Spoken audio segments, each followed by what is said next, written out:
Ito. Dati tinira ko to ng blind rivet na 1/8 by 1.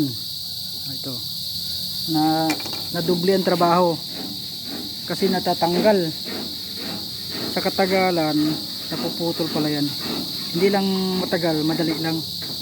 Ngayon dinublihan ko. Ang ginawa ko, ginamitan ko ng black screw kasi tapos na siya. Ayan, pinipitan ko na lang ng flat bar tapos black screw. Ayan, hindi na siya kumalas.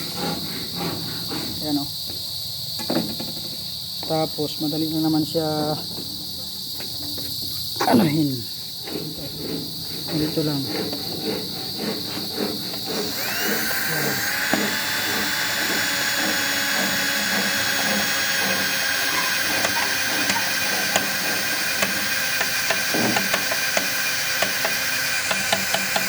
Yan, ganyan lang.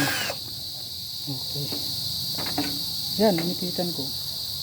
Siding na lang kulang. Ayan.